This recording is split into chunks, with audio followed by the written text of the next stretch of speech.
Isayas, Kabanata 15. Ito ang pahayag tungkol sa Moab. Noong gabing gibain ng Ar, gumuhuna ang Moab. Noong gabing wasakin ng Kir, bumagsak na ang Moab. Umahon sa mga templo ang mga taga-Dibon, upang sa mga burol sila ay manangis. Iniiyakan ng Moab ang Nebo at Medeba. Bawat isa sa kanila ay nagpakalbo at nag-ahit ng balbas dahil sa pagdadalamhati. Lahat ay nagluluksa sa mga lansangan, na naghoy sila sa mga bubungan ng bahay at sa mga liwasang bayan. Nananaghoy ang Hesbon at ang Eleale. Dinig hanggang Jahas ang kanilang iyakan. Nasisindak pati mga mandirigma ng Moab. Silang mga kawal ngayoy naduduwag.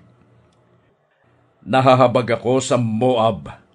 Nagsisitakas ang kanyang mamamayan patungo sa lupain ng Zoar hanggang Eglat Selisia.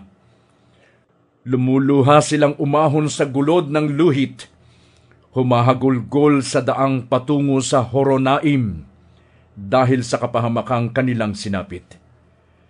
Natuyo ang mga batis ng Nimrim, natuyo ang mga damo, natigang ang mga kaparangan, walang natirang sariwang halaman. Kaya itinawid nila sa kabila ng Batis Herabim ang lahat nilang kayamanan at ari-arian. Laganap sa buong Moab ang iyakan, abot sa iglain ng hagulgulan, dinig na dinig hanggang sa Bir Elim.